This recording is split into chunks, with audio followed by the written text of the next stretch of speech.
Hey everybody, got another fun one for you guys here today. IGN just dropped the top 100 best Nintendo games of all time last week. I took some time to look over it. They partnered with Nintendo Life to come up with this list of 100 games. It's pretty interesting. Their criteria, it doesn't seem too set in stone. For example, they reference entry number 99, GTA Grand Theft Auto Chinatown Wars on the DS, I believe.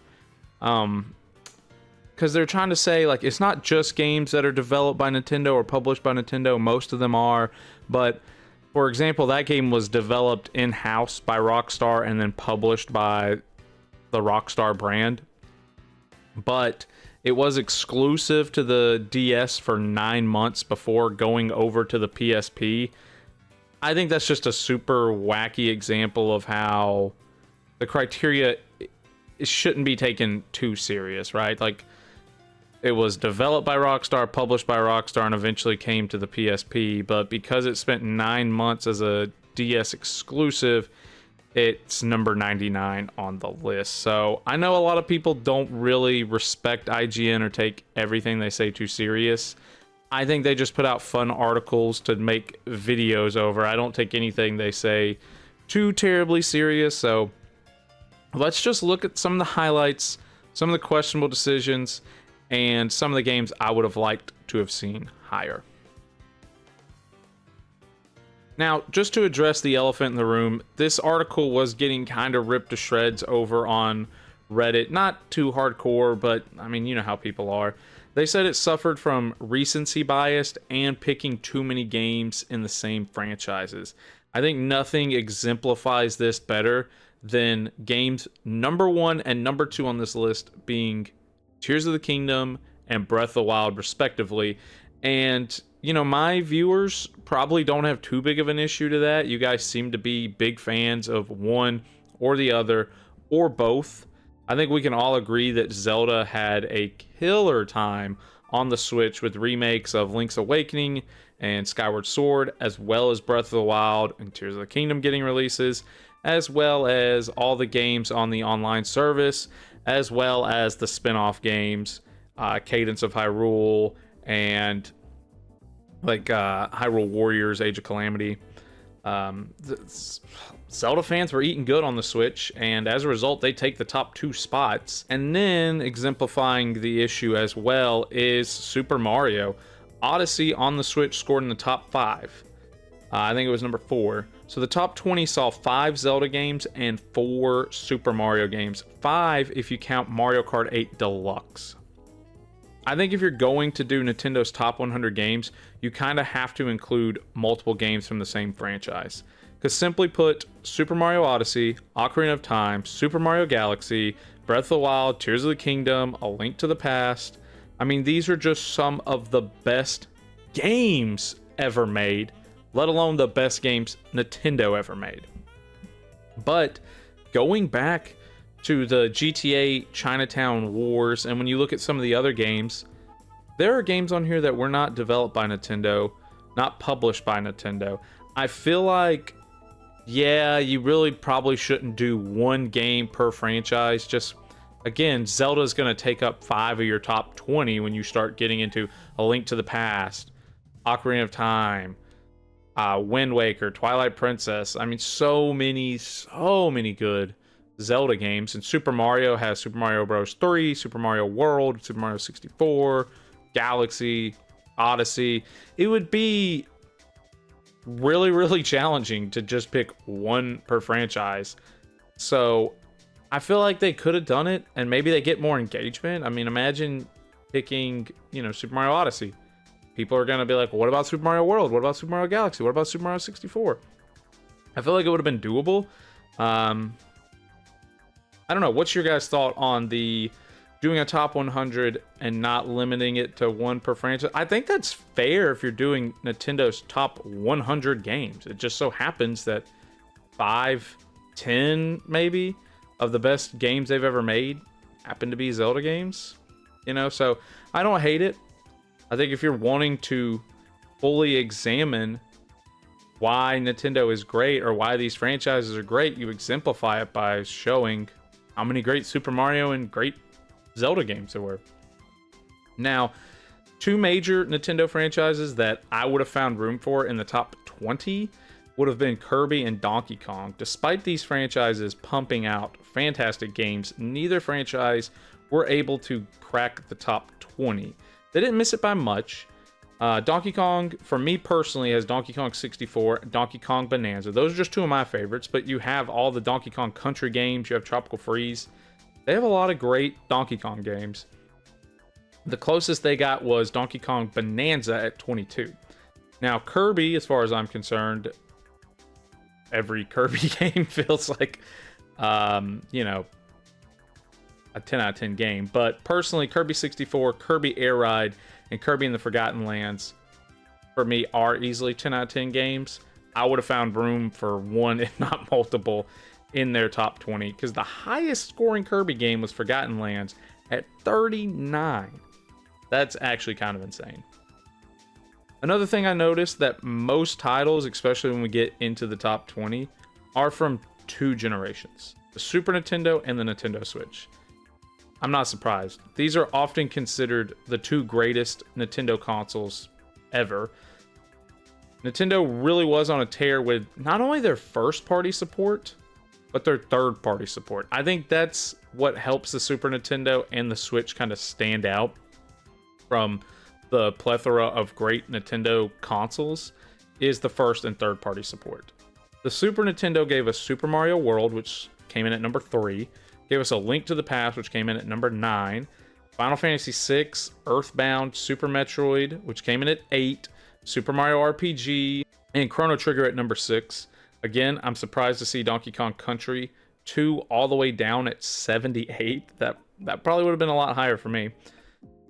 And now, the Switch owned the day, which is what led to people questioning the recency bias. The Switch took spots 1, 2, 4, and 10.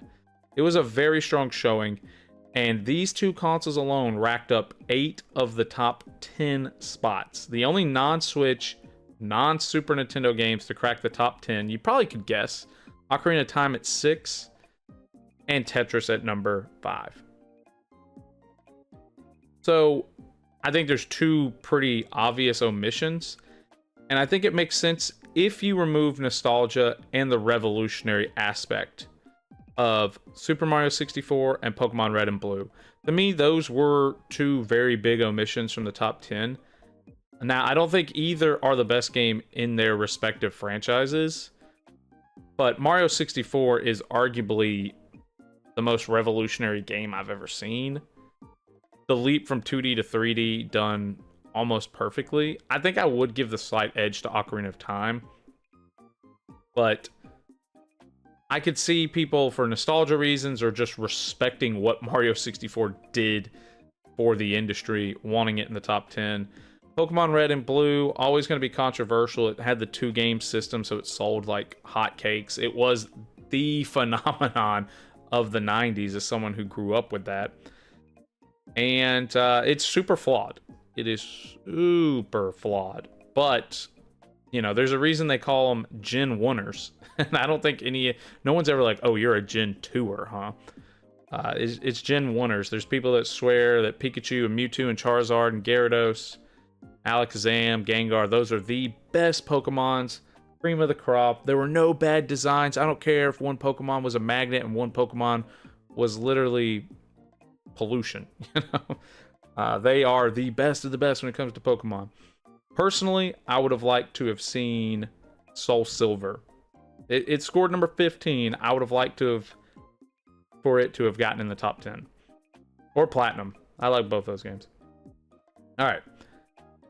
What about some other games I would have liked to have seen in different places? I'm mostly going to be positive. I'm not going to be like, blah, blah, blah, blah, blah, blah, move this game down. I'm going to try to be positive and just talk about games I would have liked to have seen moved up. That starts with Resident Evil number 4. It came in at number 20. To me, Resident Evil 4 feels closer to a top 10 game. Yeah, it's a little weird because it was developed by Capcom. It was on the PS2 and the GameCube. But again, their logic or their criteria, it's whatever. So Resident Evil 4 is one of the best games to ever grace a Nintendo console, so I would have liked to have seen it closer to the top 10. I already gave Soul Silver a shout out, Heart Gold. I just feel like, despite what the modern games would have you think, Pokemon is such a huge franchise for Nintendo. It has done numbers for them every step of the way. It has been one of the biggest cultural phenomenons forever. More people know Pikachu than Santa Claus. I don't know if that statistic is real, but it sounds right. So I think they deserve to be somewhere in the top 10, but you know, I'm not going to question it too much. Some games that were criminally low: Kirby Planet Robobot and Captain Toad Treasure Track barely made the list. It was something like 89 and 91 or 92. It was unfair for Captain Toad and my boy Kirby. Both those games are great. They should have been higher, but you know, what's a boy to do? Now let's look at some games that didn't even make the list. I'll start with Mega Man 64. I always say any chance I get to talk about Mega Man 64, I'll go ahead and talk about it. The music is great. The city to explore is great. The atmosphere is almost perfect. All these aspects are just so pleasant. I'm still salty that we never got Mega Man Legends 2 on N64. I would have loved that. And of course, I'm super salty that we never got Mega Man Legends 3. We never finished the story, so I would have loved for Mega Man 64 to have made the list somewhere.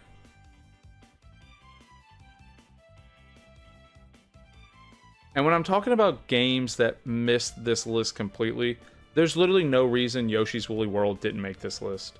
Of course, the Wii U is underrepresented. If you give it credit for the Switch ports, which I'm sure you don't, it would have had Xenoblade Chronicles X, Breath of the Wild, Mario Kart 8, Donkey Kong Tropical Freeze, Mario 3D World, and Captain Toad Treasure Tracker. All of which I think the list were using the Switch versions, but still, not bad that all these games started on what is considered Nintendo's worst modern day console. All that to say, Woolly World is probably the best game still stuck on the Wii U, and it absolutely should have made this list. I would have liked to have seen another GameCube platformer somewhere on the list. Sunshine made the list at 77, but I just think playing platformers on the GameCube is some of the most fun you'll have on a Nintendo console. Wario World, Ty the Tasmanian Tiger, Vex, Billy Hatcher, and SpongeBob Battle for Bikini Bottom are all fantastic and enjoyable experiences to this day.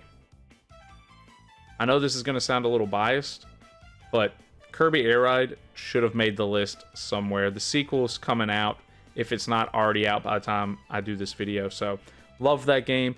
It was actually one of the games I played on my very first channel back in, 2008 or 2009. Love that game, super nostalgic for me. Me and my brother played it all the time back in the day. So that's my list. Do you guys have any complaints? I know it's IGN, like I said, people don't really always respect or take their stuff too serious, but it is always a fun discussion. So I'll leave you guys with this. Leave some kind of comment. Let me know what game surprised you, what game would you have put on the list, or maybe tell me what are your top 10 games to have graced a Nintendo console. Now, I'm getting reset up from our last move. I know, it's crazy.